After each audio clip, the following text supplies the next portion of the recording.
Good to hear that. It is afternoon, yes. It's good. And it's a good one. It's a good one, not just an ordinary afternoon. A good chilly afternoon of Malang, yeah. I'm recording this conversation so that whoever is late can still access this recording, and whoever needs more information, if, for example, you want to get a second reading, you can come back here to see the recording. There's nothing personal here will be revealed, so this is recorded for educational purposes only. Okay, guys, I already gave you a link to a video about my comments on your submission for Italy's response to coronavirus. I thank you again for the submissions. Thank you for spending a lot of time to analyze the article, to read it, first of all, and to give your comments on the entire article. Do you guys have any question regarding the video that I just gave you?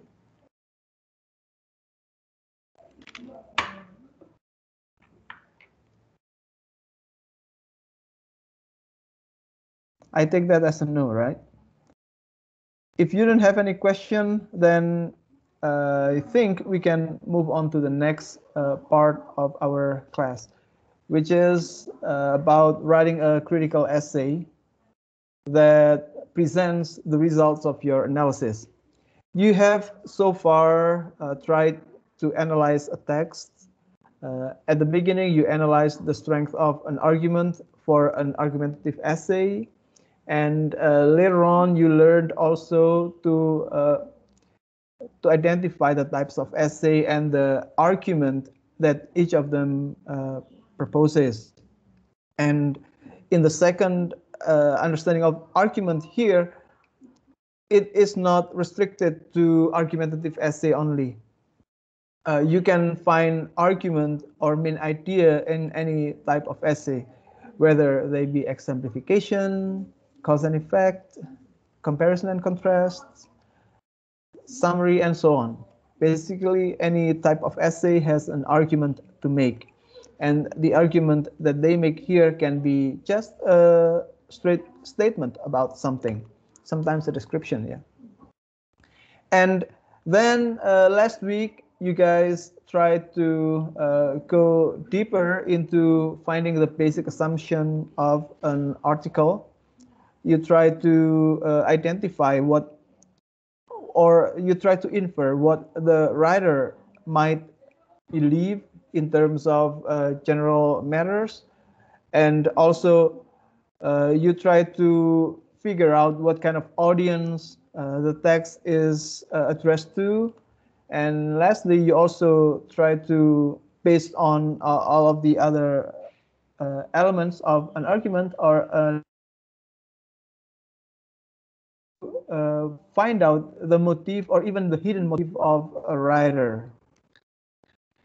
And now, I guess, you are ready to present all of these elements that you can infer from a text to a general audience.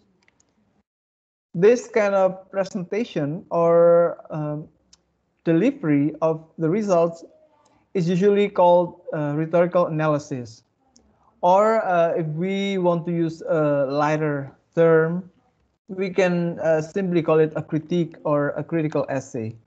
That's what I will ask you to start doing today.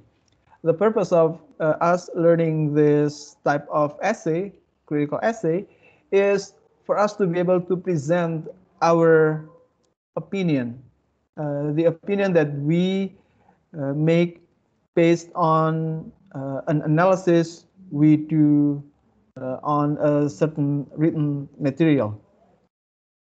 You can also apply this kind of critical analysis on any type of material, not only a written one. You can apply this in reading, quote unquote, a movie, for example. A movie such as a documentary movie that I gave a clip of last week is something that you can analyze in this manner as well.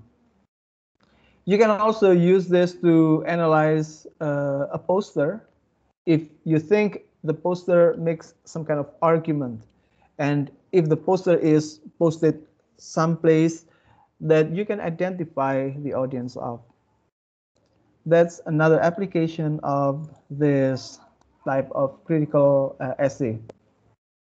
I personally uh, like to use this kind of method of analysis in doing any type of reading. Sometimes I use this for reading fiction. Sometimes I use this for reading architecture, reading quote unquote, yeah. I like observing buildings, and I also try to uh, relate or to read the building based on what I understand about, for example, Roman architecture, Islamic architecture of Spain, and North African architecture, and so on. Basically, anything that you can analyze can be presented in this kind of essay. All right, now, before we go further, do you guys have any question?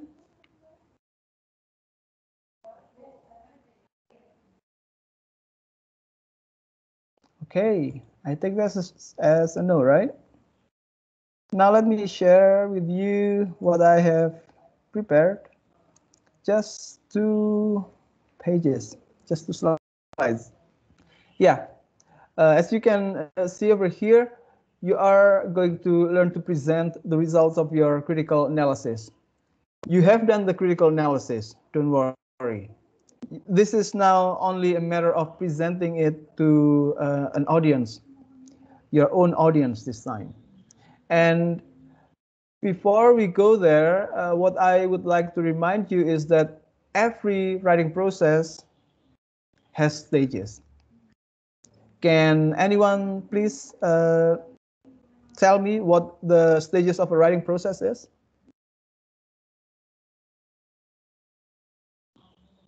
What do you guys know about a writing process? How many stages do you usually go through when you write an essay or something?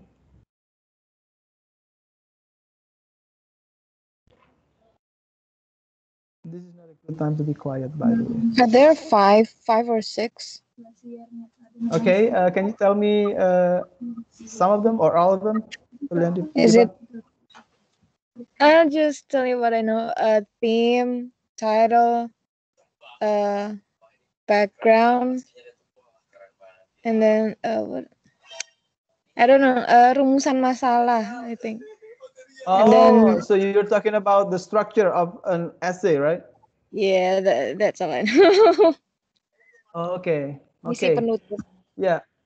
You have a title, you have a thesis statement, you have rumusan masalah, analysis, review of related literature, and so on. Yeah, Yes. these are the structure of an essay. What I'm asking you here is the process of writing something.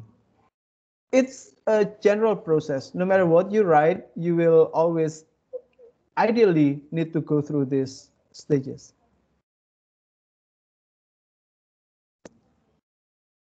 Okay, let me just remind you of that. So based on composition books that I have learned and used in teaching, in general, we have 3 stages in writing, and these are called the writing process. The first one is the pre-writing. Yeah. The second one is drafting. It takes usually longer time than the pre-writing. And the last one is called the post-writing process. In the pre-writing process, what we have is brainstorming, researching, analyzing in your case, and taking notes, anything that you do before you start writing. You brainstorm using making a list sometimes, or you can make bubbles, clustering, yeah, or you can also do free writing.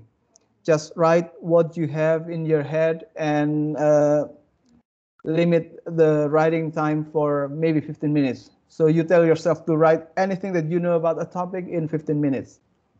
That's free writing. What we usually have out of this pre-writing process is elements that we will later on put in our writing. You will end up with lists of information that you can use later on. And once you're done with this, you go to the drafting process, the second part of the writing process.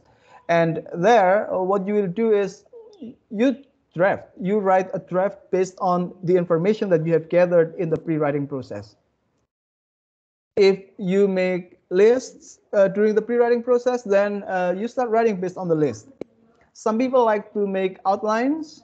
Then, yeah, make the outlines or beef up the outlines into a draft of an essay, for example. Or if you like to do free writing, then this time in the drafting process, what you do is tidying up what you have written in the free writing process, which is usually very messy. Once you're done with this, you're not over yet with the writing process. You have what we call the post-writing or post-drafting. This area or this stage usually consists of at least two elements. It's usually called revision and editing. But sometimes if you want to be more specific, you can go through three stages or three steps. The first one is revising to fix the general structure of what you write, and checking again with the brief or with the instruction or with the order of writing something. And the second one is editing. This time you go to the sentences. Sometimes you choose the right words for certain purposes. Sometimes you make the sentence longer or shorter. Sometimes you remove sentences and so on. It also includes grammatical. And finally, at the very end, you proofread to check that whatever you have planned, whatever you have written is tidy, nice, no typo, no missing punctuation, and so on. This is the final read. This is the ideal writing process. Unfortunately, ladies and gentlemen, when we as students get an assignment to write something, what we do is just the drafting process. We make a draft, and once it's done, we try to read it once, and then we submit it to the lecturer. And you will end up finishing your assignment. Thank God, you will be happy for that. No more assignment. But the quality of the writing still needs a lot of improvement. It's good that you finish your writing assignment, but it is not very good in the long run because you are not trained to present ideas based on what is required or what is necessary in the idea. And it doesn't help you with organization, okay? If you used to draft once and submit it, you're not learning the process of thinking and organizing thoughts and eventually presenting it to your audience, in this case your lecturer. So what I would encourage you all to do is whenever you have a writing assignment, try to go through these three stages in the writing process so that you, in addition to completing your assignments, also learn how to organize ideas and thoughts and present them to an audience with awareness that what you write is not only for you to complete an assignment, but for someone else to read. So this is the general writing process that I encourage you all to do, to try. Now, for our purpose, we are now trying to write a critical analysis essay, right? What are the 3 stages like? In the pre-writing, you basically need to do what you have done so far. You identify, for example, the main argument of the text, or the main idea, or the thesis statement, if you want to use another term for that. And also you identify the supporting ideas. In the case of our article about Italy's response to coronavirus, the supporting ideas are that Italian people cheer up each other, and Italian people go back to family's recipe and enjoy togetherness. And the third one is Italian people take care of each other, especially for young people to take care of the elderly ones. So you identify the supporting ideas. This time you only need to write down in your notes, you take notes only. And then you identify the basic assumption based on this main argument and the supporting ideas. Also important is you try to identify your audience based on where the paper is published. And sometimes you also need to include who the writer is. You need to include understanding the writer, so that you have a general view of what kind of stuff this writer likes to write. And when possible, use all of this above, use 1, 2, 3, 4 to find the hidden motif of the writer. If you cannot find the hidden motif, at least find a motif that might have triggered the writer to write this. It is, as I said last week, impossible to know the the motif of a writer. But at least from the information that we get, we can infer the motif or what makes the writer write this. Then, based on all of this, I want you to make an opinion or an argument. This is what you haven't done so far. So far, what you have done is analyzing part by part, right? All the 5 elements here. Now, I want you to make an argument based on your analysis. The argument can be, is it a strong essay or not? If it is not supported with evidence and explanation, then it is not a strong essay. Or is it a misleading essay based on the argument that the writer makes, or based on the supporting ideas that might have been wrong? Then you can say that an essay is misleading. You can even go as far as checking the information that the writer provides in the essay and eventually argue that this essay is a hoax, and so on and so forth. This is the part where you make an argument based on your analysis. But remember, you still don't write it in an essay yet. You just take notes at this stage. This is what I call the opinion that you need to propose to your audience later on.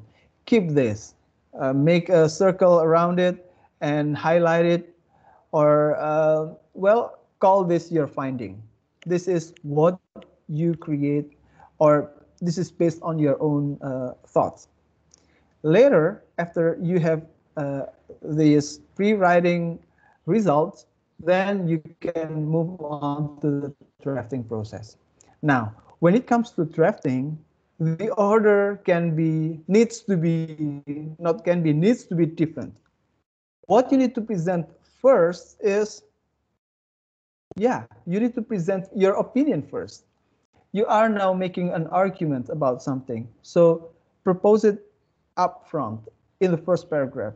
Maybe not in the first sentence. The first sentence can be an opening. It can be a basa-basi, as you can call, or it can be a quote, or it can be a question that you propose, or it can also be an anecdote related to this topic. But do present the result of your analysis here, or the opinion or the argument that you make in paragraph 1, probably at the end of paragraph 1.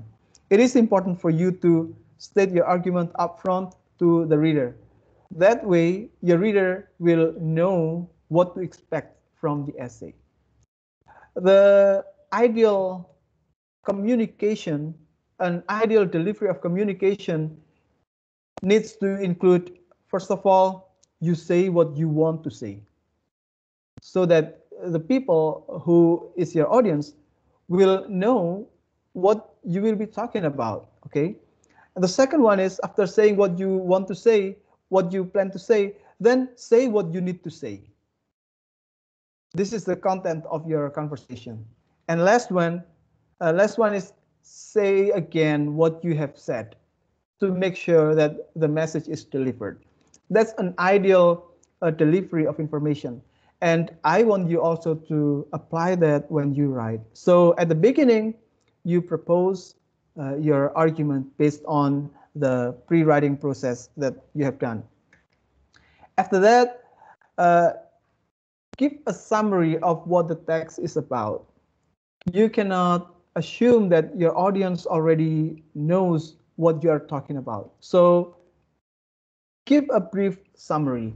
And when you give a brief summary here, you can take advantage of the main argument that and the supporting ideas that you have analyzed and that you have identified in the previous stage. Present that as a brief summary of the essay. Then you can start supporting your opinion or argument with the findings that you have gathered in the essay. If you want to talk about the fact that the essay is misleading, then this support might be from the supporting ideas of the argument being from wrong sources, or that the data that the writer here provides as a supporting idea is not true, or it's even made up, or anything. The most important purpose of this paragraph is to support the argument that you have made, that you have proposed in paragraph 1. Or if this is still not enough, then go with the 4th paragraph. Provide again a support for the argument that you make. Maybe this time from the motif that you have inferred from the text. So here, present that. And as usual, when we present an argument or a claim, we always have to back it up with evidence. If you say that the article here uses wrong information, then you have to tell us here where you got the information from and what is the right information probably. Sorry, it's very hot here. All right. Most of the time, you can use everything that you have gathered in the pre-writing process during the drafting. But there are moments when what you have gathered will not be used all. Sometimes you only need to use 2 or 3 elements from the pre-writing process for this essay. Maybe for other essays, it will be useful. Yeah, so that's what you do in paragraph 3 and paragraph 4. You back up the opinion or the argument that you make with evidence from your finding, from your pre-writing process. And finally, in paragraph 5, you draw a conclusion based on what you have stated so far. And this is the part where you say again what you have said. You can either summarize what you have said earlier, or just take most important points that you have made in the previous paragraphs here and close it with your conclusion. That's the end of the drafting process, but it is not the end of the world, right? You still have the post-writing process. Now, go to the revision process by checking the structure of what you have written. Do you have the argument or opinion in the first paragraph? Do you have the summary already? Do you have the supports of the supports for your argument? And do you have the conclusion? So that's part of the revision process. Check again. An ideal writing is one that has paragraphs that each of them starts with a topic sentence. A topic sentence is the usually first sentence in a paragraph that can capture the entire paragraph. That's the special, that's an ideal essay, okay? An ideal essay would have a thesis statement in paragraph and a good topic sentence at the beginning of every paragraph. It's ideal because for those who want to read quickly, they can already grasp what you want to present in the essay by reading the first paragraph and the first sentence of each paragraph. But the ideal is not always attainable. Not all the time we can get the ideal. We can always try to find to create an ideal essay, but everyone would always understand if what you write is not ideal. But do aim for the ideal one. And you do the editing process as well to check grammatical errors, to check maybe missing subjects or missing s for a verb if you use third person, for example, or you need to check whether your sentence is not actually a sentence. Sometimes we think we write a sentence, but what we write is a fragment of a sentence. A couple of words that doesn't include, for example, a subject or doesn't include a predicate and so on. And last one, you proofread it to make sure that there's no typos or no missing, missing comma or missing period. That's pretty much it. I'm emphasizing this last one, the post-writing process, because I want you, first of all, to try doing this in a team, okay? You will work with one or two other friends. And when you do that, you can, you can edit each other. You can read the part that your friend has drafted, or your friend can read a part that you have drafted. So that's pretty much what writing process for a critical essay is, and that's what I want you to do today as a practice. I want you to try writing a critical essay based on something that you already know, which is the article about Italy's response to coronavirus. Please check again your pre-writing result of your analysis, and probably you can use the video that I posted earlier to spread the argument of the article or the supporting ideas of the article. And later, after you check this results of analysis, please try to draft the essay and do a post-writing. And you do this in a group which is the smaller group. You remember, right? You have groups, right? Your group has what, 5 people each or 4? And now I want you to split the group into 2. So group 1 will have group 1A and group 1B. These are your partners. You will work together to write just one for each small group. Now, do you guys have any question?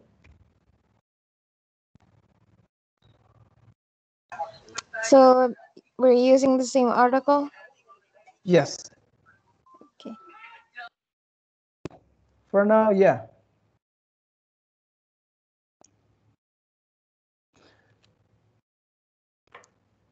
Okay. Any more questions, everyone?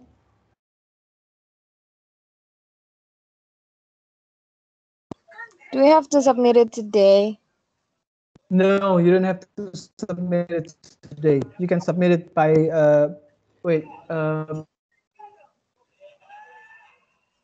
But submit it by Saturday. The sooner you submit, the better, because I can give you I will give you an individualized comment on this. The reason is because you are now learning to do something for your big quiz 2. Big quiz 2 is making an analysis on a text. Okay. I will respond. I will comment this on first come first serve, on first come first serve basis. Yeah.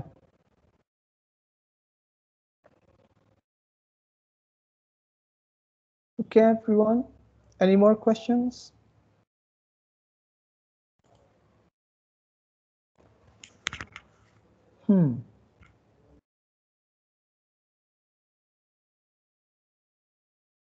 All right. Where should we submit it? Oh yeah, you submit it. Sorry, you submit it here, Veronica. Just here, but I will give you the comment in and through not email. What is it? The message. Just write in your submission the names of the group members. Okay, thank you. Thank you, Veronica. Okay, everyone. If you don't have any more questions, then I will have to release you to the jungle and explore. I'm stopping the recording now.